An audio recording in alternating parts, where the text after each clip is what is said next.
Estás escuchando Milenio 3 por Aluka Nanica. Primero, es un aparato sólido, que se ve que no es una película.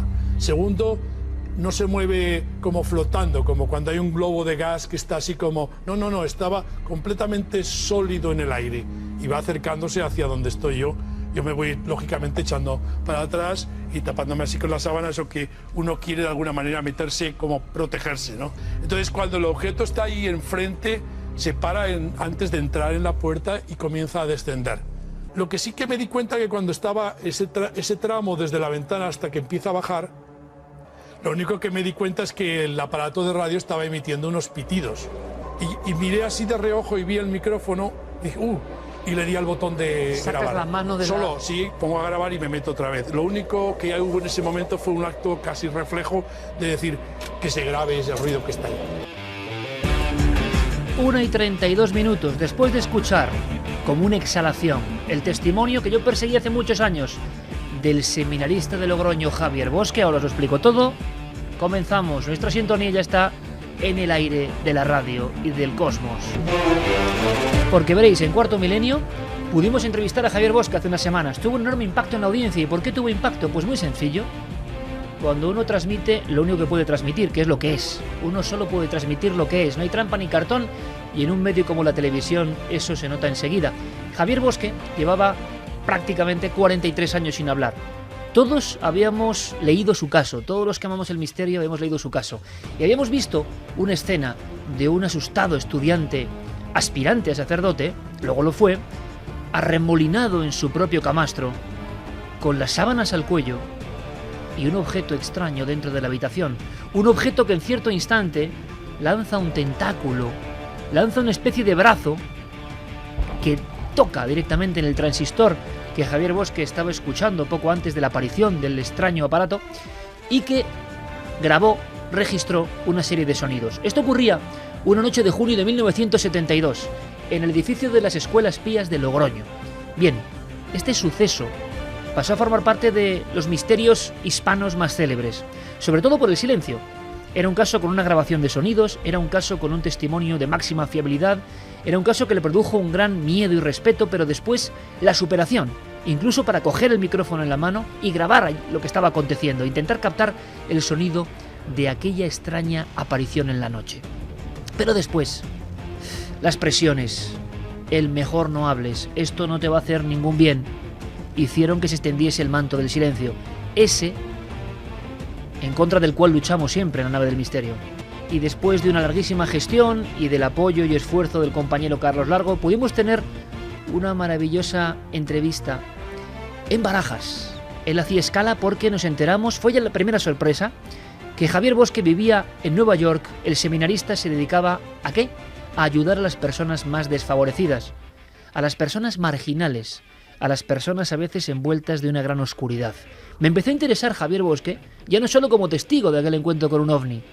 Me empecé a preguntar si aquel encuentro precisamente de junio del 72, aquella aparición de una especie de Foo Fighter o de esfera pulida que entró en su propia habitación en un caso único, no hay nada, no hay parangón en la historia de los misterios españoles, le había producido también una transformación, una especie de salto, una especie de transfiguración, un deseo de quizá preguntarse otras cosas incluso que iban más allá de la religión. Lo cierto y verdad es que Javier Bosque, después de aquella experiencia, da el salto y de un pequeño pueblo de La Rioja y de Aragón se marcha ni más ni menos que a Nueva York. En Cuarto Milenio pude saber algo más. Antes de que la cámara encendiese su piloto rojo, fijaos qué curioso, hubo algo que no suele pasar en Cuarto Milenio, con los magníficos compañeros técnicos que tenemos, y es que una cámara se rompió. Habitualmente, cuando esto ocurre, si esto pasa, yo me pongo muy nervioso. Ya me conocéis todos en el sentido de que soy obsesivo, pesado, recalcitrante. Un agobio para mis compañeros si algo sale mal, porque yo creo que el testigo no se puede enfriar. No puede estar pendiente de nuestros errores. No es su culpa. Y ¿sabéis? La única vez que yo me he alegrado de que una cámara se rompa, durante una hora larga, es en esta ocasión. Y tenéis que saber por qué. Porque Javier Bosque me contó otras historias. Javier Bosque me hizo partícipe un poco de su vida en Nueva York. Y yo dije, esto no es lo del ovni. Puede que tenga algo que ver, pero sin duda es una historia humana de una enorme dimensión. que además nos traslada un montón de preguntas sobre las luces y las sombras del ser humano. Esto tiene que conocerlo la gente de Milenio 3. Y esa historia de un seminarista sin saber inglés, perdido en Nueva York, con la misión de ayudar a los más débiles y lo que se encuentra, esa aventura humana que supera cualquier película, en mi opinión, nos la va a contar. Vamos a conectar con él en la Gran Manzana y yo creo que va a ser fascinante. Muchos se pueden sorprender. Es muy misterioso, no es muy misterioso, depende del concepto que cada uno tenga de misterio. A mí me parece una introspección, un zambullirse en la mente humana, en la luz y en la sombra, que nos va a hacer aprender, estoy seguro.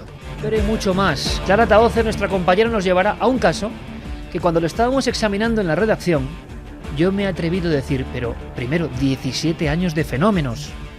Y segundo, le he dicho a Clara, es que esto parece un Amityville andaluz.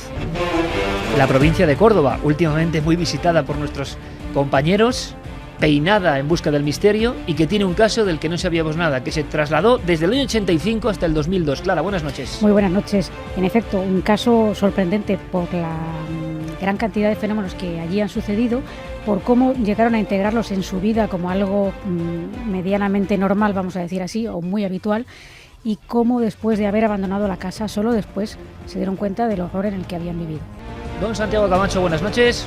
Buenas noches, Iker. Hoy sí, las circunstancias de la semana pasada de ese programa tan peculiar retrasaron, así es Milenio 3, un segundo boletín, una segunda entrega como solo para iniciados, un boletín, como digo yo, digno de escucharse o leerse casi tomando el té como un lord, o sea, información privilegiada. El mundo dentro de 10 años, parte 2, Santi. Pues sí, me preguntabas la semana pasada por dos aspectos muy concretos, la alimentación y los medios de comunicación. En la alimentación, recuerdo que el doctor Gaona, hace algún tiempo ya en esta misma mesa, nos contaba su terrible experiencia en un matadero industrial. A lo mejor esos mataderos industriales tienen los días contados. A lo mejor la carne empieza a venir de otro sitio. Ahí lo deja el amigo Santi, 10 años de televisión le hacen cebar de una forma... Cebar es dejarnos, bueno, con la miel en los labios. ¿Qué nos contará Santiago Camacho esta noche? Con Diego Marañón y Guillermo León, con todo dispuesto en ikerjimenez.com, en navedelmisterio.com, en todas las redes sociales que ahora pasaremos a revisar, porque cada día es más la comunidad que conecta con nosotros en lo digital. Fermín Agustí, al otro lado del cristal de la nave milenaria, Noel Calero con estas músicas maravillosas, Javier Pérez Campos, compañero, buenas noches. Muy buenas noches. Y un tema que tú tienes mucho interés en que se descongele, y además, tú lo has dicho en la redacción, apto, con todo el respeto, porque acabamos de pasar hace unas horas el domingo de resurrección, más misterio imposible. Sí, estamos ya en ese domingo de resurrección, un día clave para el cristianismo, donde se recuerda ese momento de la resurrección de Jesús y el hallazgo de la tumba vacía por parte de María. Pues bien, hoy vamos a conocer otra historia relacionada también con la resurrección, un intento de devolver la vida a una persona querida y el hallazgo de una tumba vacía. Esta noche conocemos esa historia. Siempre lo pensamos, es curioso. María Magdalena, testigo de la visión más importante para la génesis del cristianismo. El maestro Enrique de Vicente nos cuenta algo de Jesús, una visión quizá herética, quizá que pueda provocar algún que otro desaliento o enfrentamiento o adhesión, si lo comprendemos en su justa medida. El mensaje. Carmen, buenas noches. Buenas madrugadas, Iker. Fíjate, es curioso. La labor de las redes sociales. Abrimos la espita de siempre para ver si había otras personas. Le interesaba a Javier Bosque saber si otras personas en el Logroño del año 72 habían visto algo parecido. Han llegado casos como el de Javier Eirillo y otros que, si bien no es lo mismo, demuestran que hubo una actividad ovni en la zona, aunque no exactamente se puede calibrar esto al caso que él vio, la esfera que se metió en su propio domicilio, ¿no? En su propia habitación. Sin embargo, sí que habían llegado personas contando que lo que ellos pensaban que era una cuestión de juventud o que no le habían dado importancia, resulta que era al escuchar a Javier Bosque decían, oye, parece algo similar. Esa actividad de las redes sociales, esa actividad del correo electrónico, yo creo que es muy importante destacarla siempre, porque a veces, aunque no sea igual el caso o dando en la diana, nos aportan una información. Esta noche nos interesa mucho la opinión sobre lo que va a contar a nivel humano Javier Bosque, por ejemplo. Sí, sobre todo nos llegó información de fechas próximas al encuentro que había tenido Javier Bosque y de similares esferas, aunque por supuesto nunca eran dentro de una edificación, de un domicilio, de un dormitorio, como en el caso del testigo principal, como Bosque. Vamos a abrir esas redes sociales por si acaso quieren comentar lo que nos dice Javier, pasados ya muchos años después de ese encuentro y con una historia humana tremenda, como van a poder comprobar. A través de las redes sociales nos tienen que seguir en Nave del Misterio, en las redes sociales nos deben de buscar y también Milenio3 con número @cadenaser.com. Estamos todos, estáis todos, en cualquier continente, da igual la distancia, la aventura milenaria comienza y comienza con esa idea, una introspección en lo más profundo del enigma de la conciencia humana, con escenas creo que van a ser muy gráficas, por lo menos así me las contó Javier Bosque, a ver si ocurre también el milagro esta noche. Esta música es el Boadicea de Enya, que es un auténtico clásico, y por lo menos para mí cada uno tiene una relación emotiva con las músicas. Para mí, hace ya muchos años, era una especie de símbolo. En no pocas carreteras españolas yo me he parado en soledad y he visto los paisajes, y he visto los parajes, y he visto las carreteras secundarias, y he visto las llanuras y las montañas, y me he puesto en el viejo cassette entonces del coche esta canción. Y era como entrar en una fase diferente. Todos sabemos que la conciencia tiene diferentes peldaños. Era como entrar en una historia no ordinaria. Y uno sentía, en lo personal, casi una unión con el entorno. Son esos pequeños momentos, yo no sé si llamarlos místicos o llamarlos diferentes, fuera de la lógica, pero que recordamos con mucha intensidad, aunque haya sido mucho el tiempo transcurrido. Si no lo habéis hecho, no está mal de vez en cuando darse cuenta en qué mundo vivimos, la magia de la naturaleza, la magia de un entorno que está ahí, seguro queriéndonos decir cosas, y nosotros parece que hemos perdido el libro de instrucciones, tan preocupados con todos nuestros quehaceres. Cuando pensaba en Javier Bosque, volvía a sonar esta música en casa. Y volvía a sonar porque me parecía increíble lo que acababa de escuchar en el estudio de Cuarto Milenio. Como os dije, nada es porque sí. La rotura de una cámara me permitió conocer otra historia que estaba predestinada para no ser conocida, para ser suplantada o eclipsada por la fuerza del testigo, que ni más ni menos yo, de manera casi sedienta, perseguía. Tenía que conocer, tenía que llevar al estudio, para todos vosotros al final, a este hombre de tan recio hablar, tan potente en sus convicciones, y que había dedicado la vida a los demás, pero que todo se había catapultado cuando el misterio entró en su propia habitación. La espartana habitación, precisamente, de los Escolapios de Logroño, un lugar tan imposible para el misterio, en una urbe grande como Logroño, en el año 72, cuando no había tanta información sobre estos temas. Y un ovni se metió en su domicilio, sondeó su habitación, estuvo a 60 centímetros de él con su terror, y luego volvió a salir por la ventana. Algo tan increíble, tan absurdo, que yo siempre he pensado que por absurdo tenía que ser verdad. A nadie se le ocurriría contar eso, y más en su ámbito, el ámbito religioso. Año 72, España, se jugaba prácticamente su prestigio, su carrera, su posibilidad de consagrarse para ayudar a los demás. Pero aquella cámara se rompió, tuvo un pequeño error, y entonces yo le empecé a preguntar a Javier por su vida en Nueva York. Y os aseguro que mi boca entreabierta, que es un clásico, mis ojos de incredulidad, pero sabiendo que lo que estaba recibiendo mi mente era auténtico, me hicieron pensar en este encuentro. Javier Bosque, veréis, es una de esas personas que merece la pena entrevistar, porque estamos acostumbrados en los medios de comunicación a poner el foco precisamente en personas que yo creo que no tienen nada de loable, nada de heroico, nada realmente digno para precisamente clamar por la atención popular. Pero así es el mundo en que vivimos. Es así, sencillamente.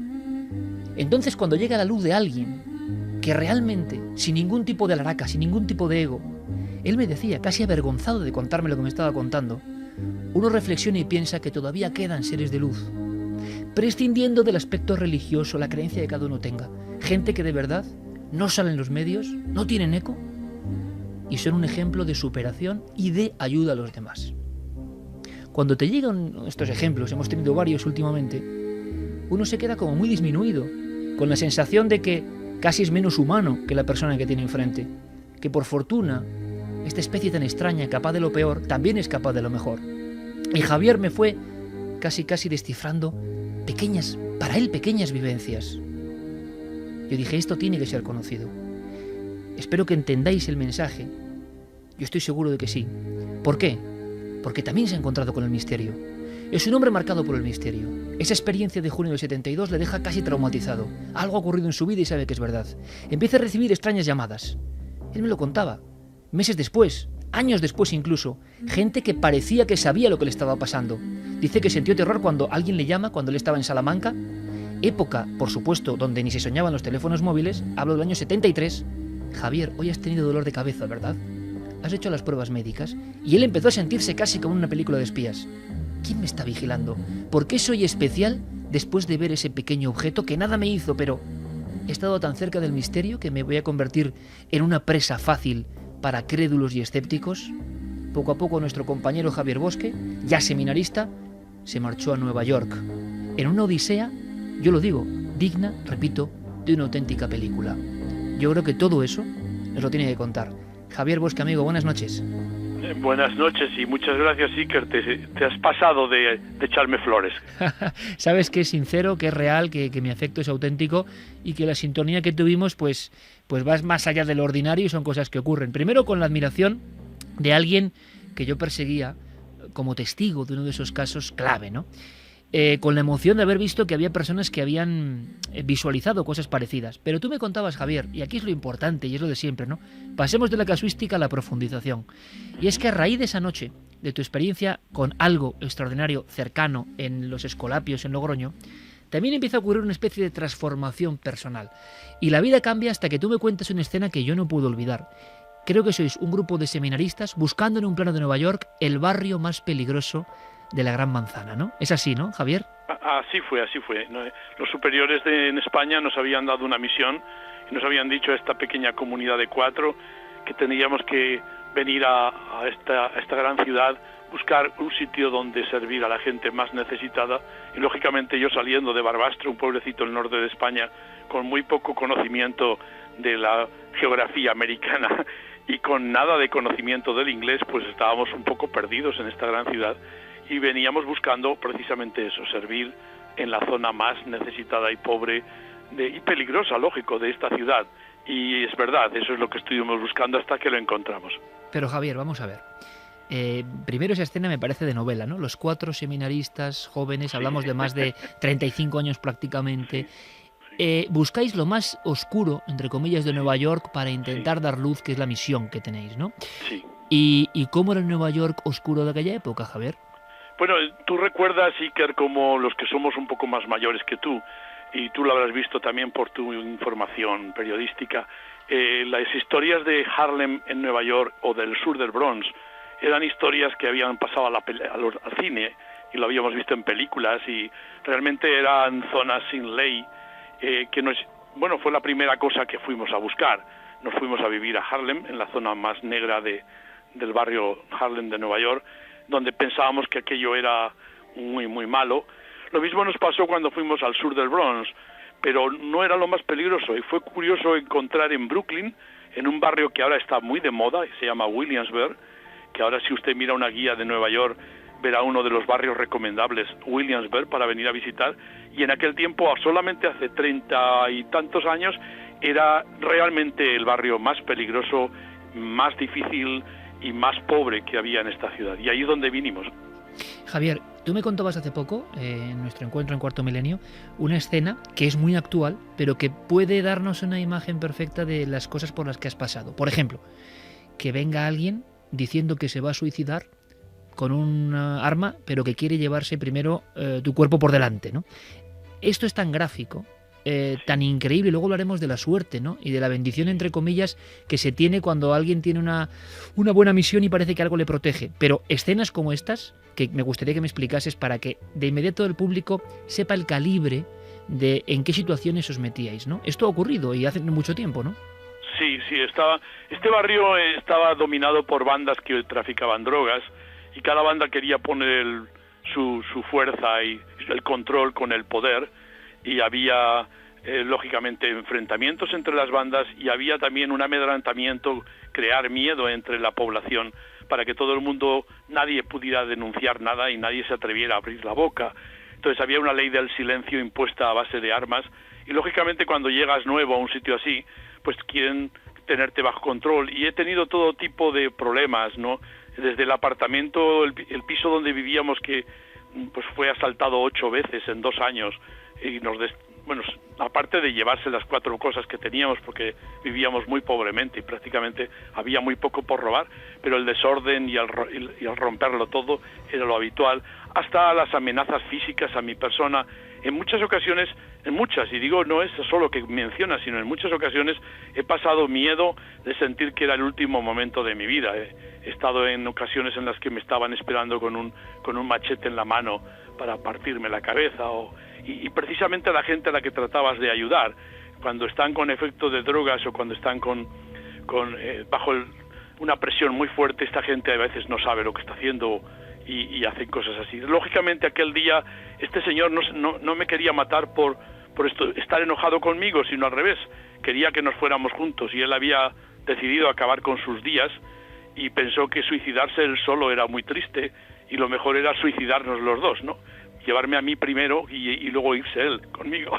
Entonces a mí no me hizo ninguna gracia, porque dije, no, ni te suicides tú ni me lleves a mí contigo, porque no, me parece que no es el momento. Y gracias a Dios superamos aquel momento, han pasado unos meses, él viene regularmente conmigo y seguimos en conversación y en terapia y en ayuda. Y bueno, miedo, en aquel momento sí lo tuve, y tuve que incluso presentar denuncia a la policía para que supieran que si me encontraban muerto, supieran quién había sido el que me había matado, pero no para que lo llevaran a él preso ni lo detuvieran, que lo impedí, y de hecho sigue viniendo aquí a la misión a recibir ayuda. He tenido otros momentos muy, muy difíciles, y lo único que te puedo contar, y que de verdad con el corazón en la mano, es que en aquellos días yo no tenía miedo por morir, sino por no poder continuar con la misión que me habían encomendado. Yo, desde que soy, como te digo, muy joven y seminarista, he pensado que la mejor manera de invertir mi vida era darla por la gente a la que quiero servir. Bueno, si hay que morir para que... En alguna ocasión se lo he dicho, si matándome a mí ustedes van a ser más felices, me pueden matar cuando quieran, no tengo nada que ocultar. Y te voy a contar una última anécdota luego me preguntas todo lo que quieras, pero de este caso que me estás diciendo ahora. Te escuchamos. Cuando fuimos al piso a vivir por primera vez, un pisito pequeño que nos arreglamos nosotros, no teníamos ni sillas, ni mesas, ni nada. Inauguramos el piso con una caja de madera en el medio de la salita, los 4 sentados en el suelo, en el suelo, porque no teníamos una silla, y nos compramos una pizza. Y estábamos comiéndonos una pizza en medio de la salita, muy contentos, diciendo, estamos estrenando nuestro piso, no tenemos ni dónde dormir ni dónde sentarnos, pero ya tenemos un local, ¿no?, que es nuestro piso. Y en ese momento empezaron a sonar disparos, rompieron todos los cristales de las ventanas del piso que daban a la calle, era un segundo piso, nos tiramos al suelo, y hasta que no rompieron todos los cristales no pararon de disparar, y realmente fue una amenaza de decir que quien mandaba en el barrio eran los que estaban en la calle, y que si nosotros veníamos con intenciones de delatar, denunciar o enfrentarnos al poder de esos grupos, estábamos perdiendo nuestro tiempo, porque iban a acabar con nosotros. Javier, me estás hablando de una inmersión en la naturaleza humana, en el trasfondo de la naturaleza humana, tan tremenda, tan vibrante, con sus luces y sombras, ¿no?, de las que luego hablaremos. Pero, ¿qué ocurría, Javier, en esos momentos? Varios, cualquier escena que tú cuentes, yo sé que ahora mismo cientos de miles de personas y millones, por el seguimiento que tiene el programa en todo el mundo, estarán diciendo, pero este hombre de esta manera nos está contando escenas de película. Bueno, es que las películas siempre sabemos que se quedan cortas respecto a la realidad, pero algo pasaba. Ya entramos en el mundo del misterio, que sabes que me apasiona, Javier, y a ti también. Sí. Algo pasaba, algo ocurría, y resulta que nadie te mataba. Es decir, parecía que llegaba el último momento, y lógicamente parecía que iba a ser el fin. ¿Te has preguntado muchas veces qué pasaba, qué ocurría? ¿Algo ayuda? Iker, cuando estuvimos hablando la otra vez, y ahora te lo vuelvo a repetir, desde aquella experiencia, por ejemplo, de lo del OVNI, y en los años en los que he vivido muchas otras experiencias, no de tipo paranormal, pero sí experiencias muy humanas, he descubierto algo muy importante, que es lo que marca la diferencia cuando vives en esos problemas.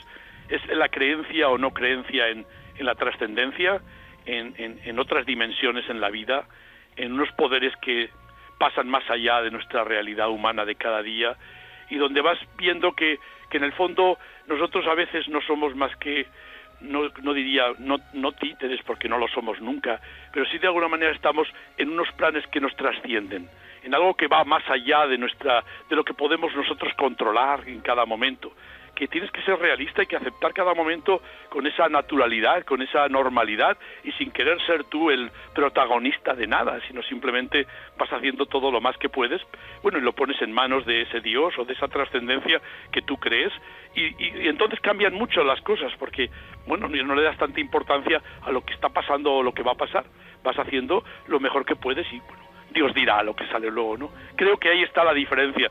Para mí, cuando he visto aquí, por ejemplo, en los años 80, cuando la gran epidemia del SIDA, morir a mucha gente, sobre todo hispanos indocumentados, y verlos morir, a los que morían con un poco de esta fe, o de este entendimiento de la trascendencia, y los que no lo tenían, pues he visto tanta gente en el último momento vivir esa realidad de una forma tan diferente, porque esa confianza, esa paz que produce la trascendencia no la tiene la persona que vive agarrada a las cosas materiales creyendo que va a perder los 4 pesos que tiene en el bolsillo, ¿no? Bueno, uno de los del grupo en que habían decidido matarme porque había pedido, fíjate, un grupito de gente de los que estaban escapando de las guerras del Salvador, de Centroamérica, llegaron aquí refugiados, iban llegando en los años 85, 86, muchos refugiados centroamericanos.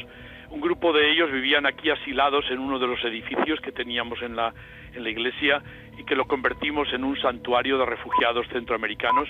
Muchos de ellos eran guerrilleros, otros eran militares o paramilitares, todos venían de guerra, todos acostumbrados a matar sin ningún miramiento, estaban acostumbrados a torturar, alardeaban entre ellos a ver quién había sido más macho, matando a más gente o cortando cabezas o violando niñas. Era espeluznante los cuentos que esta gente hacía. Entonces, en este grupo trataba yo de poner un poco de orden, o de ordenar la vida nueva, ¿no? Estaban empezando aquí a vivir en otras circunstancias, habían escapado de la guerra y teníamos que dejar la guerra atrás y empezar una vida nueva aquí. Y entre otras cosas, en algunas de las reuniones que iba teniendo con ellos, salió el punto de que era importante pues buscar trabajo, era importante ahorrar si uno ganaba algo, era importante aprender algunas palabras en inglés. Estas eran las cosas que yo consideraba que eran importantes, aparte de que teníamos que estar unidos y que teníamos que superar nuestros traumas.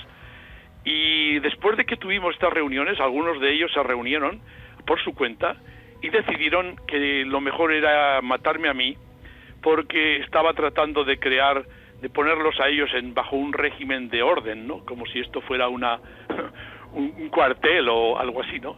Entonces, uno del grupo, que ya me había cogido más cariño, vino y me dijo: don Javier, están planeando que lo van a asesinar un día de estos para quitárselo a usted de encima y que ellos puedan seguir haciendo lo que les da la gana sin ningún control.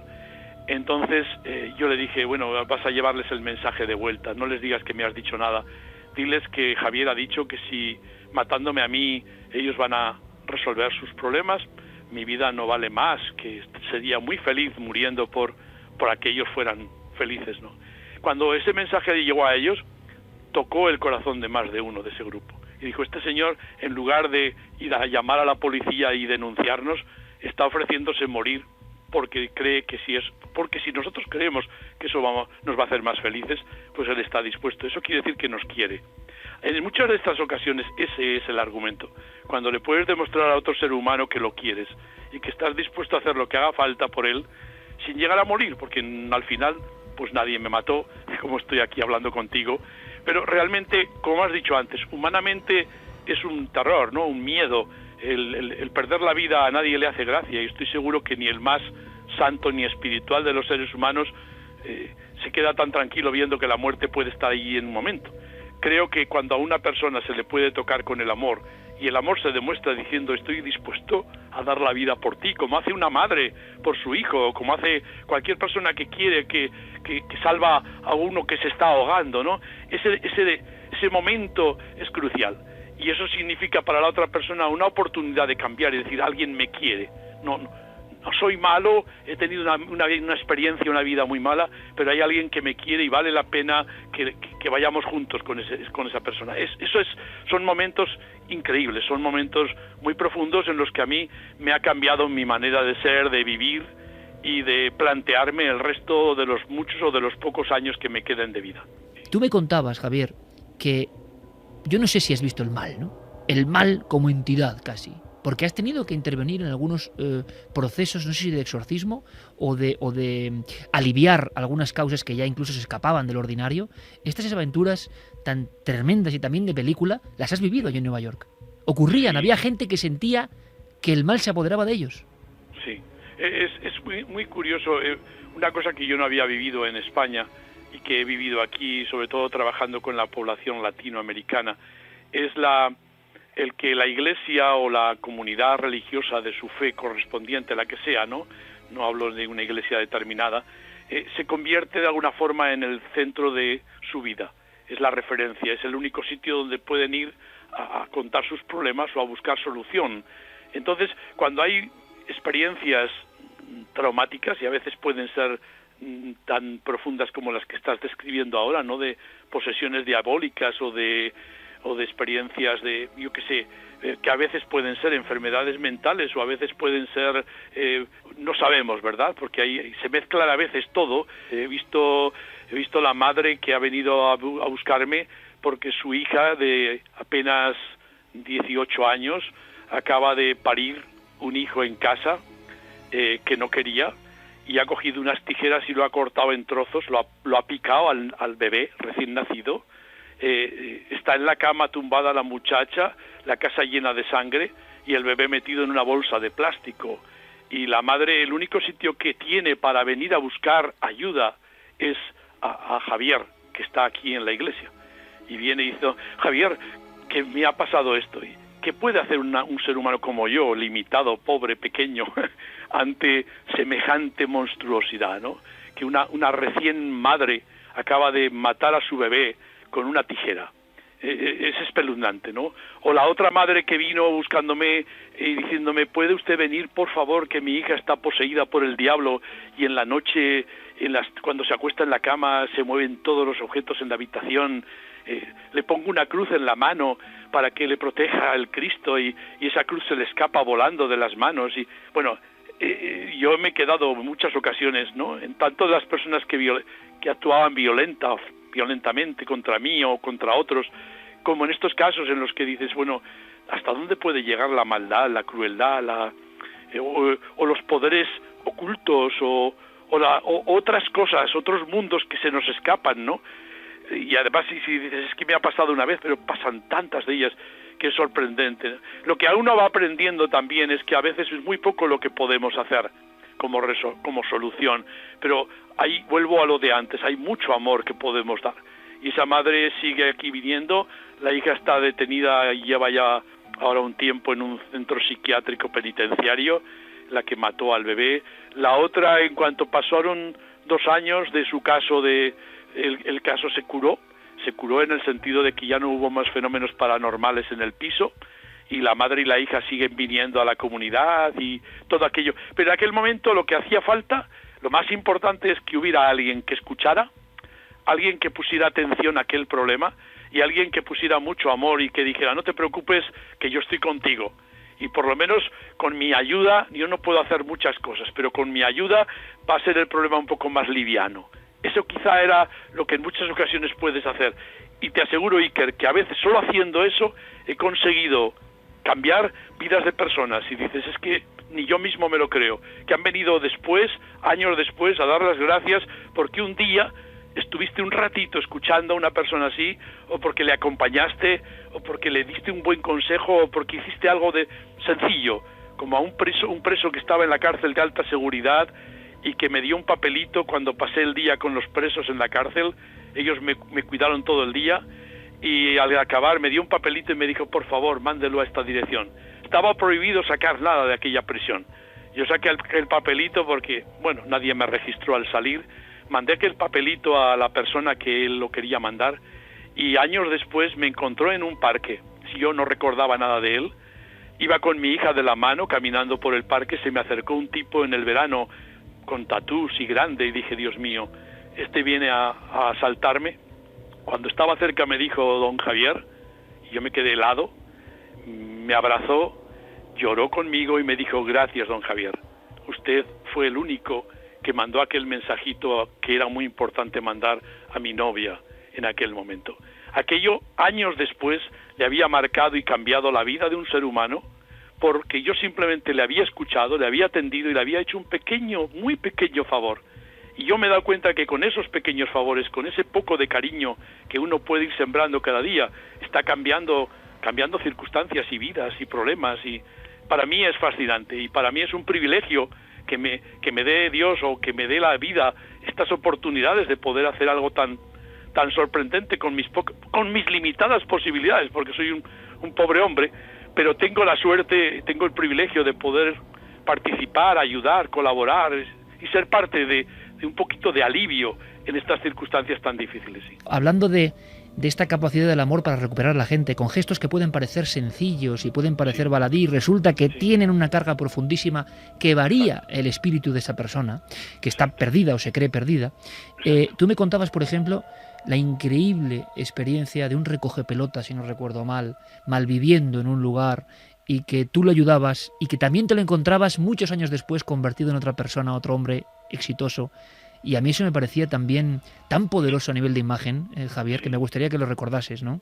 Es un ejemplo más de personas que has ayudado en las circunstancias más terribles, ¿no?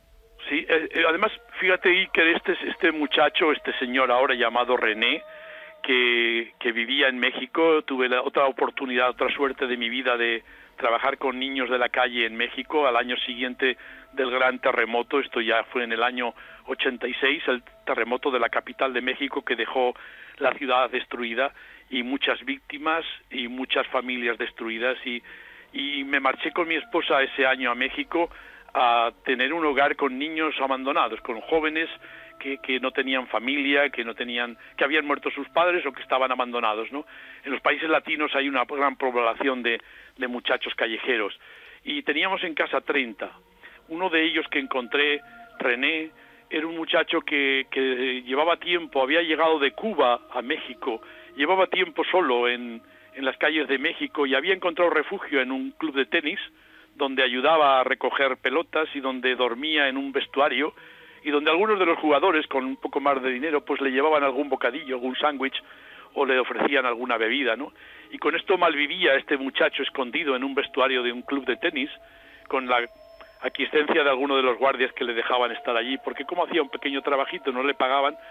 Y este muchacho lo encontré un día y hablando alguien le había dicho que existíamos nosotros y me dijo si podía quedarse en la casa. René era un muchacho que no había ido nunca a la escuela, que no sabía leer ni escribir, y René lo primero que le dije fue dos cosas. Una, que cuánto valía, y me dijo que 10 pesos, y yo me puse muy furioso con él, y bajó a 6, a 4, y le dije, me puse más furioso todavía, y al final le dije, mira hijo, tú vales millones y no permitas ni consientas que nadie te diga que vales 10, ni 4, ni 6, tú vales muchísimo, y yo te quiero mucho, y vas a salir adelante en tu vida, pero tienes que ir a estudiar. ¿Y eso qué es? Y me dijo, le digo, una escuela. Yo no he estado nunca en una escuela. Y gracias a esa experiencia empezó a ir a una escuela, a René, y René tuve la mala suerte de que le perdí el contacto, porque me echaron de México, solo pude estar trabajando un poco más de un año, y problemas legales, problemas de inmigratorios. René lo perdí de cuenta desde aquel momento, que estuvo en la escuela durante unos meses conmigo, y años después tuve la suerte de estando en España, en un pueblecito de Teruel que se llama Monroyo, pasando las vacaciones allí con mi familia, una llamada telefónica desde Madrid de alguien que me dice tío, que era como me llamaba René allá, tío Javier, y me dice, estoy en Madrid. Habían pasado más de 10 años, o 14 años quizá, y me dice, estoy en Madrid voy de camino hacia Alemania, voy a dar unas conferencias y he conseguido, a través de una hermana suya de Cáritas y no sé cuántas cosas, el teléfono había sido un auténtico prodigio. Este hombre había conseguido localizarme en un pueblecito de Teruel para darme las gracias y decirme: gracias, tío Javier, porque un día, cuando usted me recogió de la calle y me dijo que me quería y me dijo que tenía que estudiar, estaba empezando a cambiar mi vida del todo. He terminado la carrera universitaria, soy un técnico en ordenadores, trabajo para una gran compañía y estoy dando conferencias ahora por el mundo sobre el niño callejero, y me gustaría pasar a darle un abrazo. Y le dije: cuando quieras. Y efectivamente llegó hasta el pueblecito de Teruel y vino a darme un abrazo y pasamos un par de días juntos, y mi esposa y yo con él, y bueno, lloramos muchísimo. Me contó las historias de los otros 30 que vivían en la casa. Algunos tuvimos éxito, alguno terminó en la cárcel, alguno se suicidó, y no todo el mundo recorre el mismo camino, ni haciendo lo mismo puedes conseguir los mismos resultados. Pero con René es realmente un cambio radical.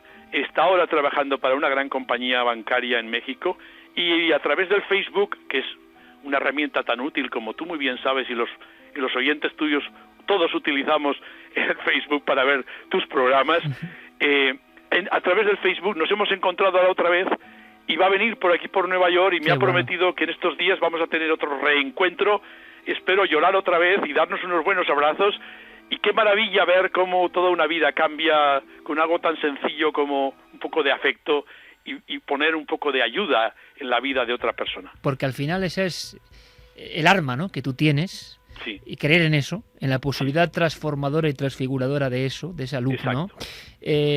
¿Cómo se ayuda a alguien que está vagando en la oscuridad? Para terminar, Javier, porque esto sí puede ayudar a mucha gente que tiene su propio demonio, su propia oscuridad, su propio reto, su propio vampiro que le está devorando por dentro, ¿no? Tú te has encontrado con casos tan límite como los que has contado, y sin embargo crees que hay una herramienta, y yo sé que muchas personas creen que eso ya no vale, y sin embargo hablo contigo porque tú sabes que eso es una prueba que estás utilizando todos los días, de la luz, aunque sea pequeña en ocasiones, contra una gran oscuridad. ¿Cómo ayudas tú, Javier? ¿Qué le dirías a la gente, también con problemas? Estoy seguro que nos está escuchando ahora mismo.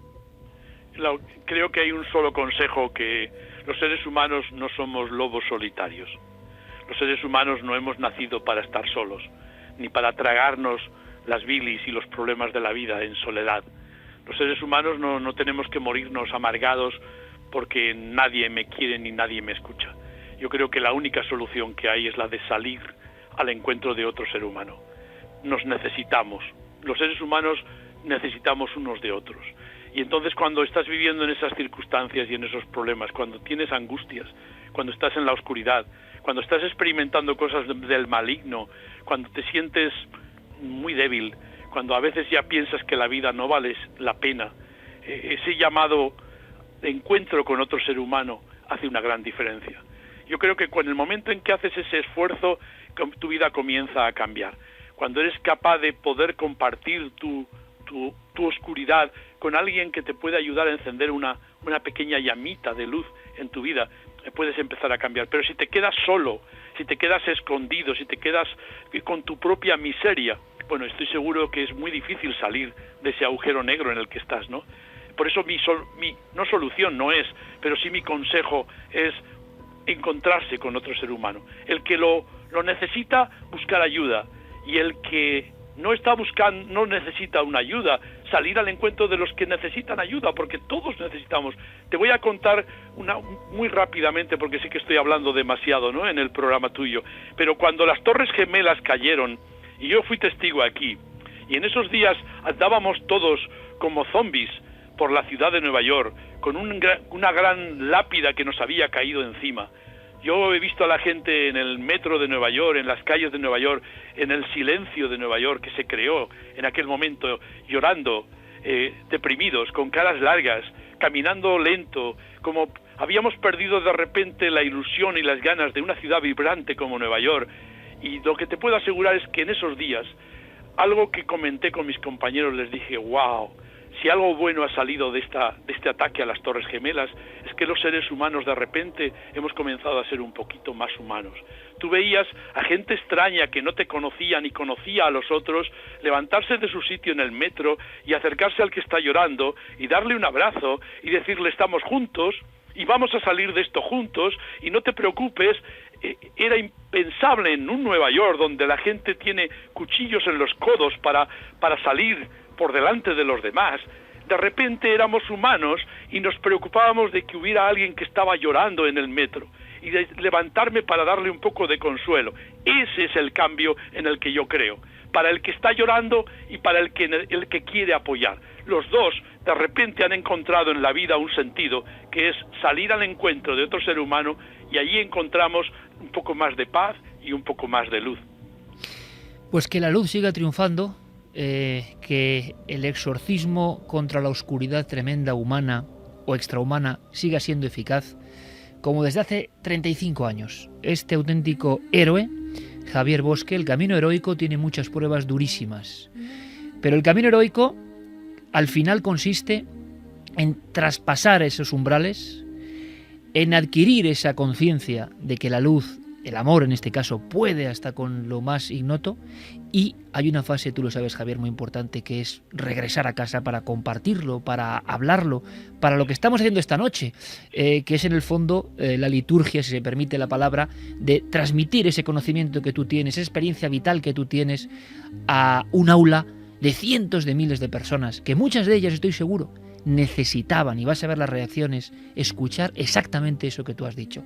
Javier Bosque, con mi máxima admiración, como ejemplo luminoso en estos días que corren, gracias por todo lo que haces, porque es un ejemplo que influye en muchísimas almas. Gracias. Gracias, Iker, gracias a ti porque has hecho que me confesara después de 35 años.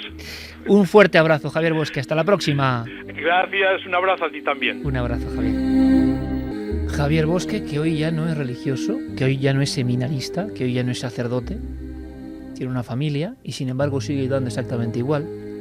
Y él lo repite constantemente, ¿no? Ya no es una cuestión religiosa, no es una cuestión de que incluso pueda generar el eterno sarpullido que en muchas personas surge cuando hablan o dicen la palabra religión, dogma, estructura. Creo que aquí hemos visto a 4 seminaristas, ¿os imagináis? De La Rioja, de Aragón, de Soria, eran los 4. Solos, junto a una caja, los disparos. Estaban en una misión absolutamente increíble. Luego hacemos muchas películas, pero estas películas nunca se ruedan, ¿no? Por eso creo que había que dar una oportunidad, ya no solo por las escenas terribles que nos ha contado, escenas que para los que vivimos en nuestra zona de confort parecen casi increíbles, alucinatorias. Escenas que quienes se han arriesgado y han salido de esa zona de confort para el camino heroico de la transformación, porque creen en lo que están haciendo, las han vivido. La terrible maldad humana, representada en diferentes fracciones, casi como si fueran diferentes films.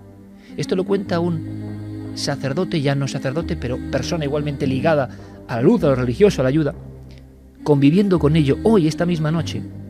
Las amenazas que decía del hombre con la pistola presentándose debajo eran de hace apenas 2 semanas. Esto está pasando ahora y ¿no os parece misterioso, increíble? ¿Cómo pueden convivir 2 animales de tan diferente especie, aunque se llamen humanos, los que se jactan de cortar cabezas, la violación, y luego estas personas? ¿Qué reside en el fondo del cerebro o del alma humana? ¿Cómo podemos ser tan diferentes? No sé qué os ha parecido, chicos, el relato de Javier Bosque, qué le ha parecido a la audiencia, qué reflexionamos de todo esto. Yo sé que toca áreas del misterio y toca el misterio más hondo, que es el de la conciencia humana. A mí es que, como periodista en este caso, me pareció tan increíble las escenas, sobre todo, de esos chicos llevados a la nada. Oiga, ¿cuál es el peor barrio de Nueva York, no? Cómo hay gente que te deja de piedra porque es capaz de creer en lo que hace y de llevarlo hasta las últimas consecuencias, ¿no? El testimonio de Javier Bosque me ha dejado impresionado, y creo que nos sirve a todos para recordarnos que posiblemente el momento más trascendente de la historia del universo no debió de tener ningún testigo, y debió de ser el momento en el que el primer ser vivo, que no sé si fue un ser humano o un animal o un dinosaurio, un ser vivo anónimo en algún momento de la historia, por primera vez se apiadó de otro y antepuso su bienestar, el bienestar de ese otro, el aliviar de alguna manera su sufrimiento a su propio interés o a su propio bienestar o a su propia indiferencia, que de indiferencia sabemos mucho los habitantes de las grandes ciudades del siglo XXI. Y ese primer momento en que eso sucedió nació el amor. Y posiblemente todo lo que había pasado antes, el Big Bang y las galaxias y vaya usted a saber cuántas cosas, encontró su justificación. Y si, como dicen todas las culturas y todas las religiones, existe algo que después de que pasamos al otro lado hace balance de nuestras vidas, yo creo que los únicos momentos que se tendrían en cuenta, da igual lo exitosos que hayamos sido en el trabajo, el dinero que hayamos amasado, las conquistas que hayamos hecho o las montañas que hayamos subido, da igual. Yo creo que los únicos momentos que de verdad contarán en ese balance sean esos momentos en los que hemos ayudado o hemos hecho sonreír a alguien, le hemos beneficiado, hemos hecho algo, lo que sea, por alguien, por pequeño que sea, y que todo lo que nos aleja de esa vía es el mal. Pequeñito, grande, enorme, como algunas de las cosas que nos ha contado Javier. Y de todo esto, pues si me está oyendo, que probablemente me esté oyendo, pues darle las gracias por ese recordatorio que nunca viene mal. Pues fíjate, tú hacías la comparativa de el héroe de Campbell, porque es un hombre que ha descendido a lo más oscuro del ser humano, a lo más denso, y sin embargo en medio de tanta oscuridad ha encontrado la luz y ha encontrado la forma de mostrar ese mensaje luminoso a gente que todavía se encuentra en las tinieblas, y ese mensaje sirve para que la gente salga adelante. Pero también, volviendo a los conceptos de Campbell, él sería un poco el ayudante o el guardián sobrenatural que en momentos en los que uno se encuentra en esa oscuridad de la que cree que no va a salir, pues aparece de forma repentina y te cambia la vida, incluso te devuelve la vida. Él decía que había gente que estaba a punto de suicidarse y que se salva precisamente por ese encuentro con él, ¿no? Y desde luego a mí me parece sorprendente ese periplo de Javier por Estados Unidos, por Nueva York, que con su dinero, con su propia voluntad ha ayudado a tanta gente. Y entonces me surge una pregunta que es ¿quién sabe hasta qué punto esa experiencia con una extraña luz en el año 72, casi como un efecto mariposa, marcó no solo su vida, sino la de todas esas personas que él se ha encontrado tiempo después? Ahondando un poco en lo que acaba de decir Javi Pérez Campos, yo también me hacía precisamente esa pregunta cuando estaba escuchando la entrevista, que me ha parecido tremendamente emotiva, ¿no? Y me preguntaba si una experiencia como la que él vivió siendo seminarista, una experiencia de esa naturaleza tan absurda, que no tiene un sentido claro ni no se presta a ningún tipo de mensaje, es decir, no se sabe muy bien qué pretendía aquello, que fuera lo que él vio, ¿no? Pero si una experiencia de este tipo puede ser algo que marca tan profundamente que o bien te destruye la creencia que tengas, la creencia espiritual, o bien la afianza aún más. Yo creo que en el caso de él, esa creencia se afianzó hacia un camino que, pues él lo ha explicado muy bien, que te pones en manos de la trascendencia, que podemos ponerle el nombre que queramos a esa trascendencia, y te entregas a ella porque sabes que estás a salvo.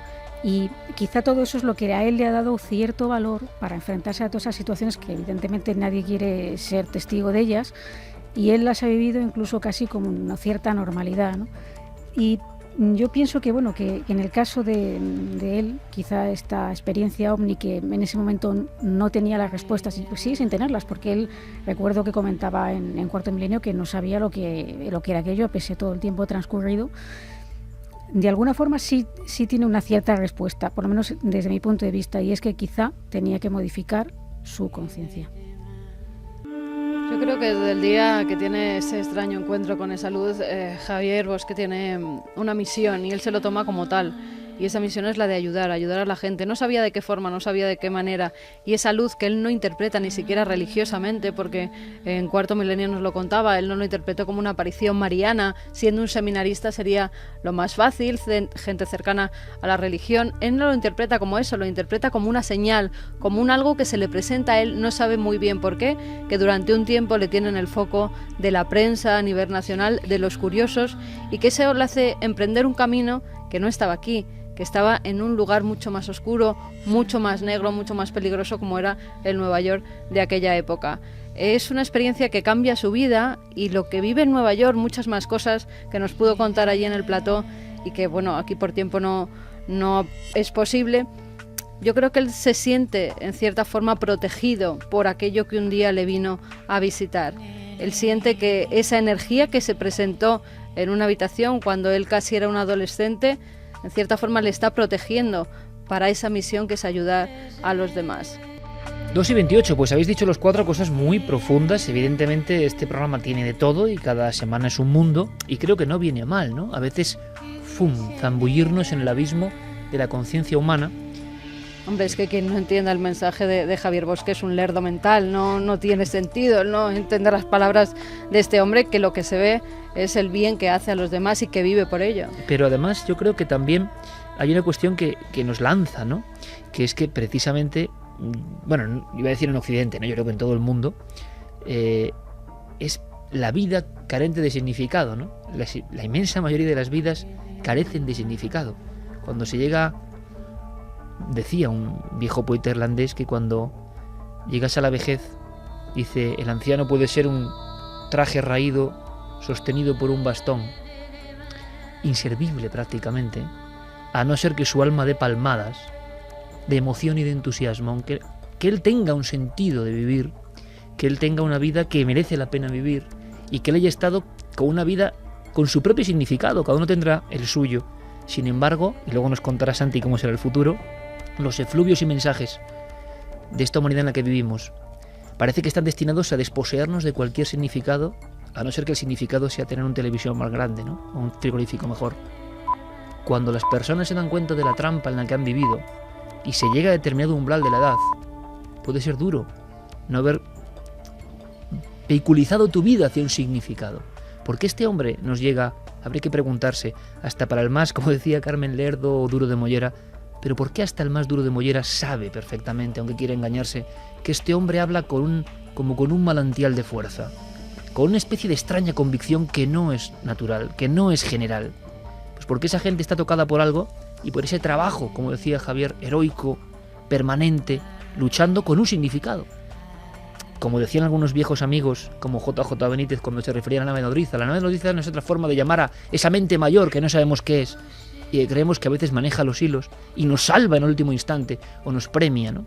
Esa creencia en algo más poderoso que tú, y ponerle el nombre que queráis, porque de inmediato llega toda la caterva de personas que creen, que no creen, que creen solo lo que ponen en determinados dogmas, que no creen en nada y por tanto no están dispuestos a abrir su mente a esa trascendencia, que al final, estoy totalmente de acuerdo con lo que decía Clara, una experiencia límite, una experiencia no ordinaria, una experiencia luminosa con lo otro, depende cuál sea tu sensibilidad, tu momento en la vida, te va a abrir la perspectiva de que evidentemente todo tiene un significado aunque tú no te hayas dado cuenta.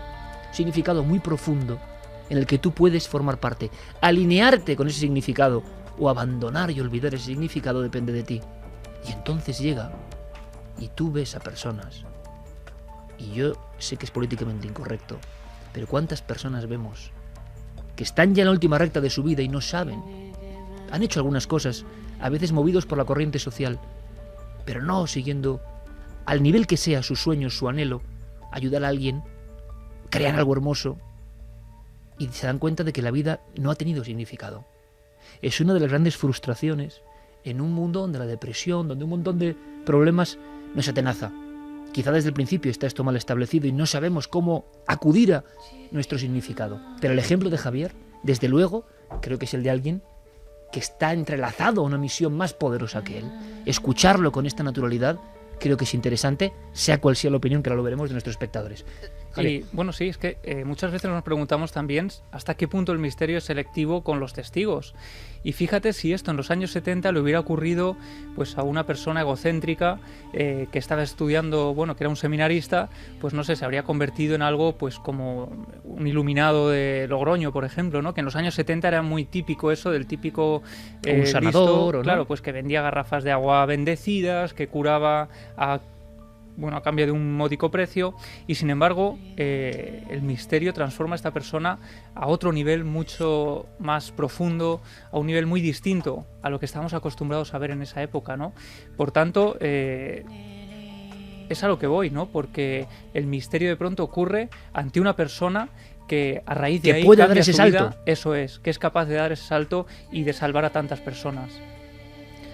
Pues fíjate, Iker, te decía que solamente por el testimonio de una persona, aunque hay muchísimos más, solamente por el testimonio de una persona, yo creo que ya nos podemos dar por satisfechos, y Javier puede darse por satisfecho por esas palabras.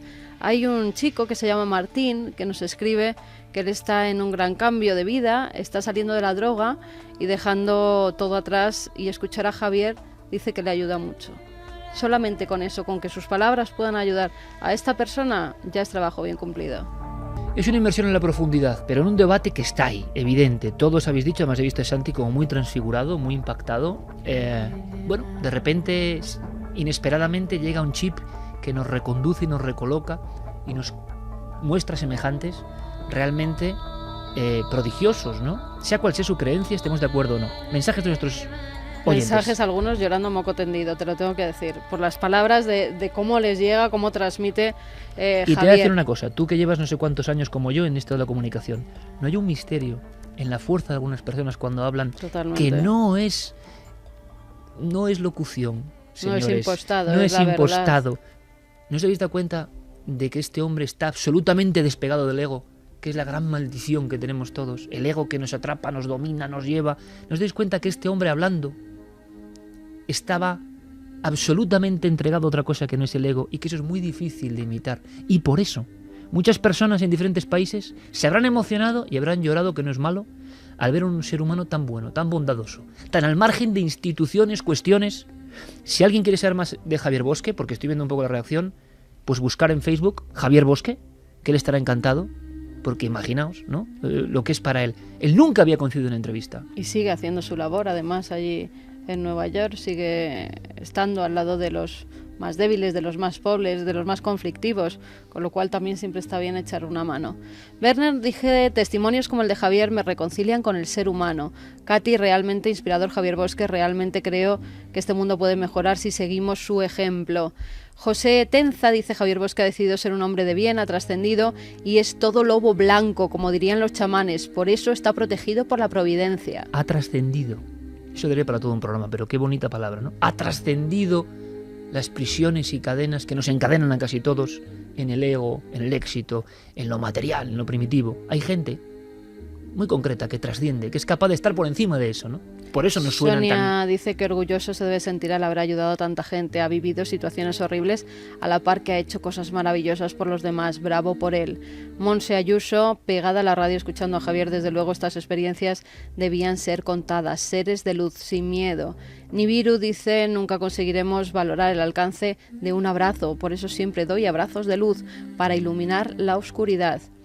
En Teos, el testimonio de Javier Bosque, duro y escalofriante, nuevamente demuestra que el amor es la fuerza más poderosa que existe. Lorenzo, personas como Javier Bosque hacen falta en este mundo hostil. Deli Jiménez, las noticias llenas de monstruosidades, que dudas que exista luz en el mundo, pero escuchas estos testimonios y todo cambia. Manuel Chávez, me estoy quedando de piedra con este ángel, que podemos ser todos, no lo olvidéis. Buen mensaje también, sí señor. Estas personas, cuando alcanzan esa trascendencia, ese salto, como dice muchas veces el maestro Enrique, ¿no? Él siempre está con lo mismo porque es lo que cree. El ser humano no ha llegado a su cúspide. Hay seres humanos mejores que nosotros, cuyo don ha sido trabajar, seguir en ese ámbito, en cualquier ámbito, puede ser artístico, creativo, pero os dais cuenta con una vocación, sea cual sea, no vivir por vivir, no dejarse llevar por la corriente, con una vocación, pero puede ser cualquiera. Ninguno, el elegido que te diga que él es elegido, que está tocado por los dioses y que tú no puedes acceder a eso, no es lo mismo. Todas estas personas te dan la oportunidad de, si quieres, empezar tu propio camino del héroe, tu propio camino de transformación y transfiguración. Y es más fácil de lo que parece.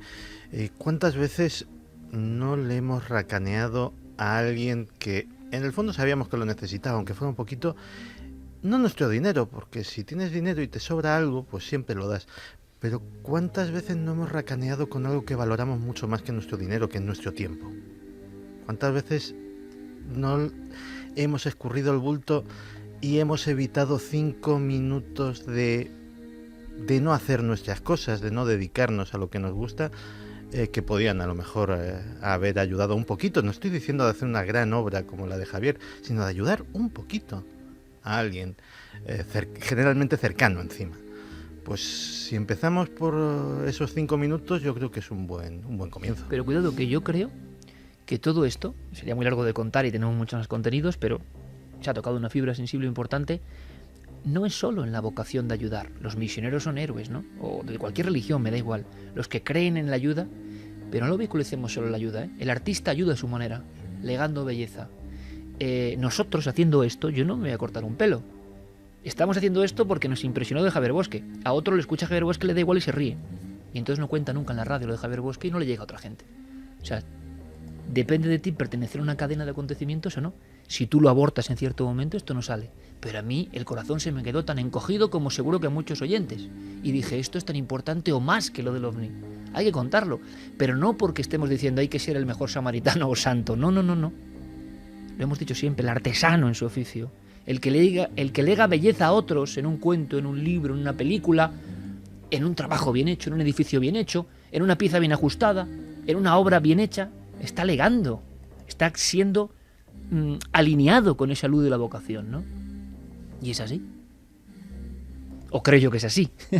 Diego Larrinaga dice, estudié en los Escolapios de Logroño hasta los 16 años, tengo 31, siempre preguntábamos a los curas por el suceso de Javier Bosque, pero nunca respondieron. Ocultación muchos años después de ver el OVNI. No quiero imaginar lo que tuvo que vivir días, semanas y meses después este hombre. José Ángel López dice, es todo un ejemplo de la altura humana a la que están unos pocos y otros muchos no somos capaces de llegar. No son famosos ni gente a la que adular en esta sociedad en la que nos movemos. Carmen decía, gran historia, muy humano, ayudar a los demás no es fácil y aún así es gratificante. Nuria dice, qué mensaje más bonito, amor, una lección de Javier, gracias por traernos testimonios como este, son necesarios. Nita, impresionante el testimonio de Javier, qué persona tan maravillosa y admirable. María, definitivamente las personas más grandes son las más humildes. Javier Bosque, todo un ejemplo. Sí, en la luna, qué vida más plena y luminosa, solo teme morir por dejar de ayudar, es un ser de luz al margen de sus acciones. Y muchísimos mensajes que agradecen en mitad del marasmo en el que vivimos, en mitad de las noticias y los vídeos siempre escalofriantes, algo así. Pero repito, no hace falta ser el santo, porque eso está muy lejos de la inmensa mayoría, ¿no? Hace falta estar comprometido con tu labor, con cualquier labor bien hecha. Cuando Santi hace una música y la quiere hacer mejor, estará alineado con esa labor. Cuando Javi hace un libro y pone su alma de verdad, estará ayudando a que otros sientan cosas y estará contribuyendo a eso. Cuando Clara escribe, hará lo mismo. Cuando yo hablo por aquí, pues lo mismo. Cuando Carmen hace esos collares que ahora está haciendo y pone todo su amor en cada color, en cada historia, en cada fósil, en cada... y quiere legar eso a otras personas, está haciendo algo bueno. No somos todos Teresa de Calcuta, ni podemos acceder de repente en nuestras vidas, pero sí que podemos hacer algo vocacional, como decía Santi, por esa fuerza que no está de moda. ¿Os dais cuenta que no está nada de moda? Que el amor casi es de idiotas, que todas las series, los anuncios, las modas nos llevan a pensar que eso es de idiotas, que lo que mola de verdad es lo primario, que el ser humano no tiene nada dentro, que somos una carcasa de órganos, que evidentemente no hay nada trascendente. Y si alguien habla de trascendente, no, tú es que eres un religioso, tú... No se dan cuenta, permanecen en una coraza inamovible. Y sin embargo otra gente es capaz de dar ese salto, de trascender, de estar en ese otro plano, que yo creo que es maravilloso. ¿Y sabéis en qué está la prueba? Simplemente en cómo vuestra sensibilidad interna, ni siquiera vuestra mente lógica, la otra mente que no sabemos cuál es, que es casi sensorial, lo ha cogido así. Sabe que es así. Sabe que esas palabras trascienden porque no están pegadas en absoluto al ego. Que es una labor que creo que todos tendríamos que hacer y que es muy dura. ¿Por qué? porque las tentaciones de todo tipo para desviarnos de esa verdad del ser humano más elevado, esas van a estar ahí siempre. Luchar contra ellos es un camino, repetimos, heroico. Como los viejos antiguos, el monomito de la antigüedad, el héroe solo muchas veces luchando contra todo tipo de zancadillas y problemas. Pero si sigues, te encontrarás con gente como Javier Bosque o palabras en un libro en cualquier lugar que iluminan de repente tu situación y te hacen dar un giro. Como ese muchacho que decía lo de la droga y que de repente estas palabras significaban algo. Estamos en un mundo del espectáculo, de la información espectáculo, donde solo vale el rinoceronte paseando por la calle que le mata a alguien, o el avión que no sé qué, o lo que sea. A veces es información y a veces no. Cuando tiene algo carga de profundidad, de inmediato el ser humano sabe que hay una diferencia. De inmediato es un contenido diferente, por poco usual. Cuando los focos están en personas que no tienen ningún valor humano, es bueno reencontrarse con esto que hemos titulado esta noche, El Ángel de Nueva York. 2:43, yo lo decía la semana pasada en Cuarto Milenio. No sé por qué reflexioné y dije, si al final siempre estamos contando lo mismo, que es la trascendencia parece que debe existir, te puede tocar. Vestido de misterio, puede cambiar tu vida. Puedes dedicarte a una vida incluso mejor, más plena, una vida digna de ser vivida, bien vivida. En contacto, ¿por qué no?, con todas estas historias y con todo este aprendizaje. Y Santi, en el fondo, su canción, su cantar, empieza a ser muy parecido. ¿Por qué? Porque si vamos resumiendo sus historias, en el fondo es cómo nos manejan, cómo nos controlan, hasta qué punto estamos controlados, y el único alivio quizá es saberlo, saber que todos estamos un poco zombificados, y depende de ti si quieres romper las cadenas o no, si quieres mirar un poco por encima o no. Le he encargado a Santi para la semana que viene un tema tremendo, que yo creo que abordará con la maestría de siempre, que son los institutos que nos han dicho cómo tiene que ser el mundo y que programan el mundo, sí. Pensamiento, moda, mensajes sociales. Somos alumnos de una gran aula invisible y no lo sabemos. Lo que pasa es que nadie quería estar en ese aula, es un control fantasma, un control sorpresa. Santi tenía el encargo de el mundo dentro de 10 años. Yo pregunto, ¿el mundo seguirá tan atado a lo material? ¿Habremos roto esas cadenas o seguiremos todavía más zombificados, más arrebañados, más convertidos en hileras de borregos casi sin pensamiento propio? Pues en ese sentido no pinta bien, la verdad sea dicha. Ojalá entre unos y otros podamos contribuir un poquito a, como dice el maestro Enrique, a que la gente despierte. Pero bueno, vamos a una de las cosas más materiales. Vamos a abandonar el alimento del espíritu y vamos a irnos al alimento de verdad. Que está genial. Me preguntabas cómo sería la alimentación de... Yo tan espiritual te dije, Santi, ¿por qué no hablas de comida? Claro, o sea, oye, perdona, los caminos del Señor son inescrutables. Exactamente. Y por alguna razón, no sé, las monjitas siempre se dedican a hacer unos dulces maravillosos. Tremendo. Una extraña conexión no ahí. saben en ningún otro sitio como el Sí, de los señor. conventos Así de monjas. que, Sí, señor. Vaya usted a saber qué conexiones hay entre lo espiritual y la comida, que seguro alguna hay. Y me preguntabas cómo sería la alimentación dentro de 10 años. Y la verdad es que es una profecía incierta. ¿Tú sabes ahora mismo en nuestra cesta de la compra cuál es el producto que más peso tiene? El petróleo. El precio del petróleo determina el precio de la carne, el precio del pan, el precio de las verduras. ¿Por qué? Porque todo eso hay que llevarlo al supermercado. Además, la industria petroquímica hace buena parte de los fertilizantes y de los pesticidas. Encima, las explotaciones ganaderas, esos grandes camiones de pienso con los que alimentar al ganado, pues también tienen su coste que se repercute en la carne. Y encima vamos a ser cada vez más. Decíamos que ya estábamos camino de los 8.000 millones. ¿Y cómo va a influir todo eso? Pues se buscarán nuevas vías de hacer las cosas. Algunas por mero beneficio comercial y otras por simplemente paliar el problema de la alimentación humana. Decíamos en la introducción que nos acordábamos de esos mataderos industriales inhumanos que nos contaba que había visitado el doctor Gaona. ¿Tú sabes que ya ha habido gente que ha comido carne que no ha salido de ninguno de esos mataderos? Es más, que no ha salido de ningún ser vivo, de ningún animal. Si a las células las consideramos vivas, digamos que de ningún animal. Carne creada in vitro, en laboratorio. Y eso es una cosa en la que se está invirtiendo muchísimo dinero. ¿Por qué? Pues la primera hamburguesa que se hizo de carne cultivada, carne de vaca, o al menos genéticamente de vaca, pero que no había pertenecido nunca a una vaca, fue carísima, costó $250.000 hacerla. El objetivo es hacerlas cada vez más baratas e incluso que lleguen a ser mucho más baratas que la carne criada de forma tradicional.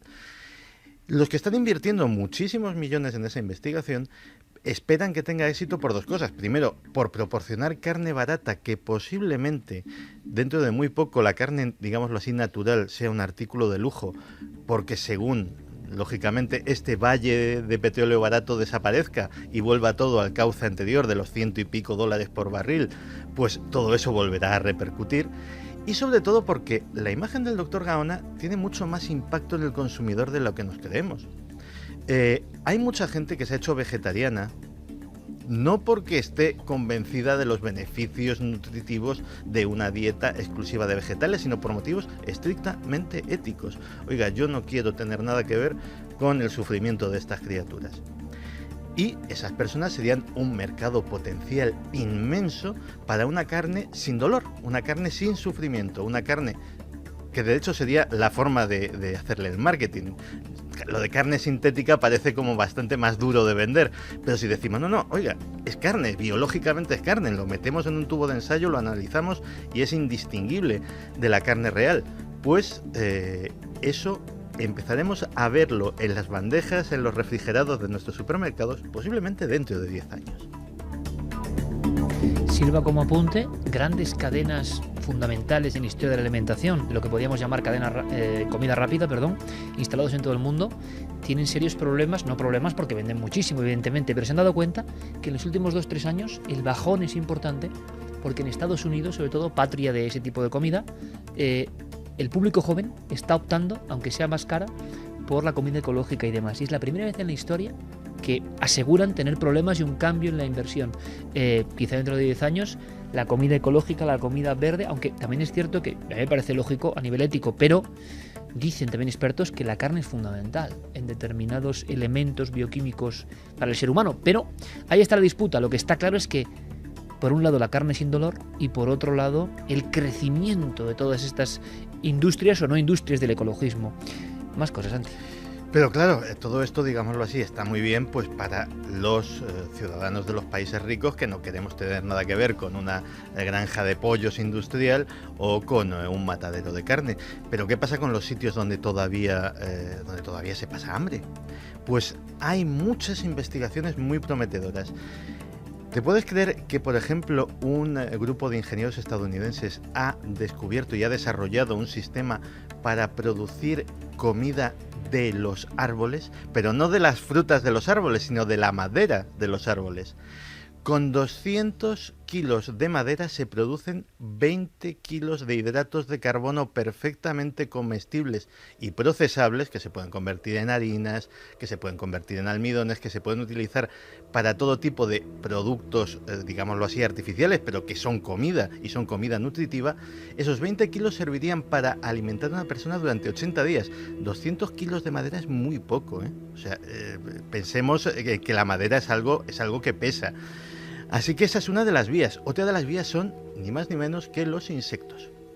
Las granjas de insectos cada vez son más populares. De hecho, hay muchos países donde comer insectos tal cual del plato no es nada especialmente este año. Se comen avispas en Japón, hay países donde se comen grillos, etcétera, etcétera, etcétera.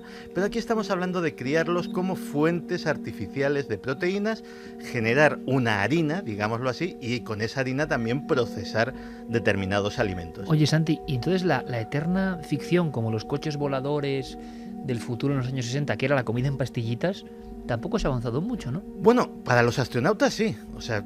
Ya, pero para la gente común, ¿qué es lo que estamos hablando? Pero es que lo de los astronautas va más lejos. Ya no son pastillitas, ya son comida en parches.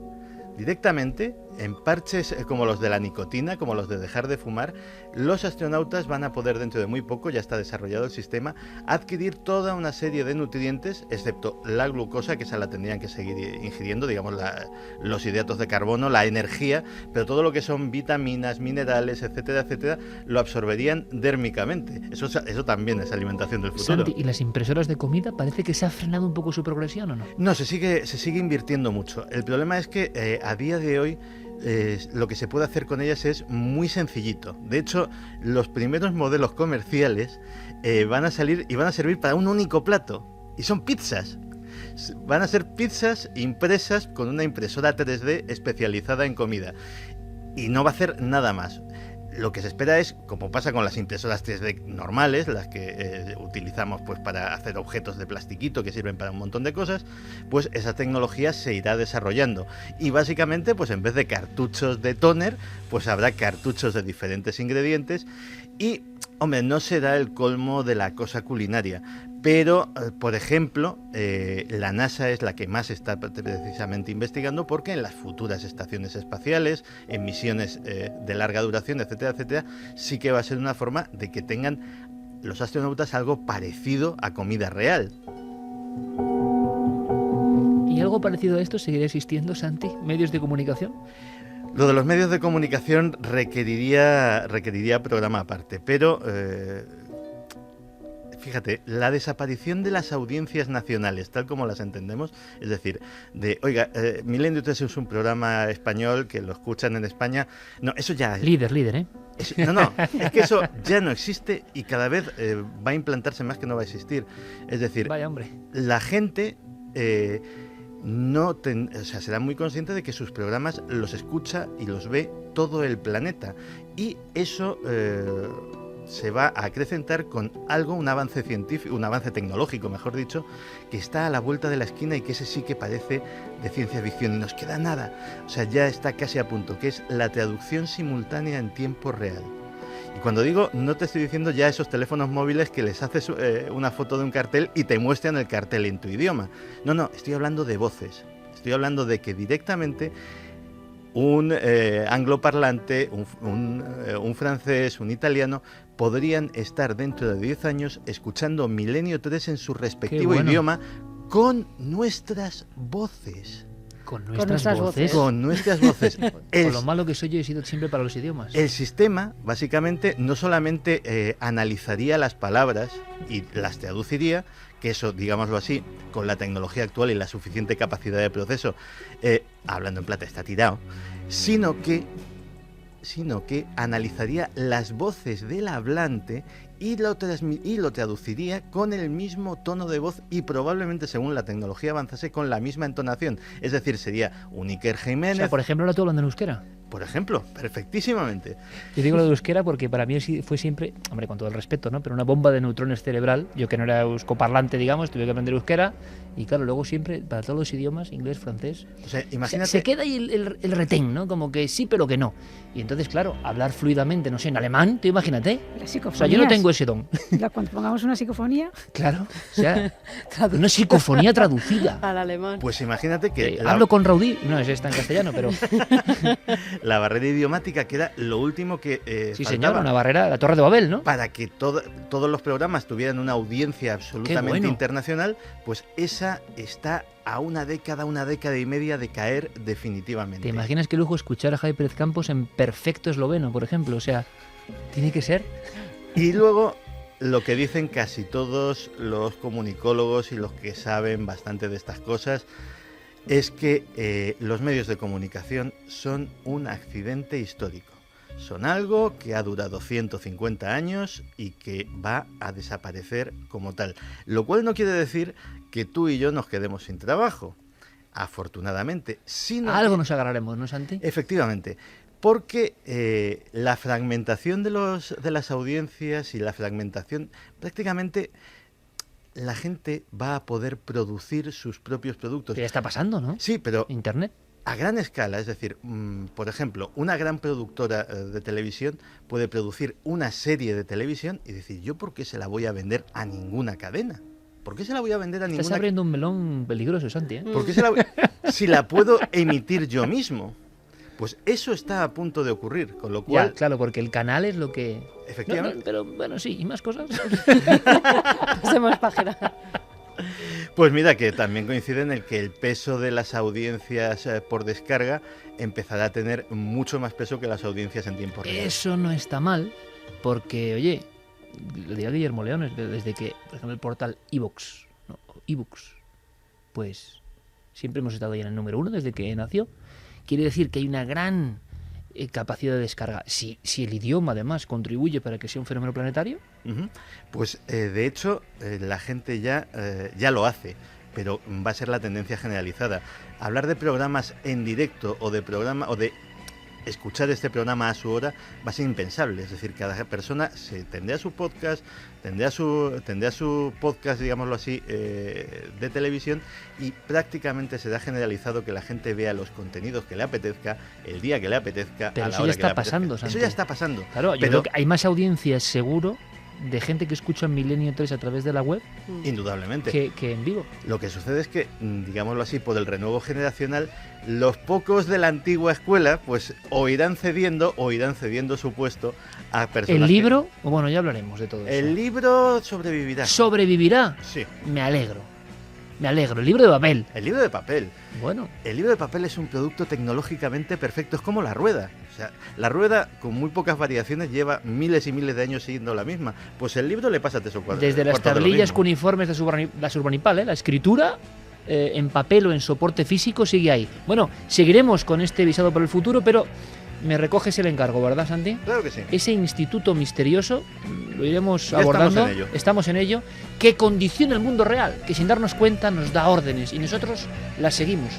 ¿Qué tienes que vestir? ¿Qué tienes que comer? ¿Qué tienes que pensar? ¿Qué está de moda universal? ¿Qué es cool? ¿Hacia dónde va la sociedad? Todo eso, imagínate, programado por algunas personas malévolas, benéficas. Lo descubriremos. Ahora os dejamos con toda la actualidad en la cadena SER y volvemos enseguida.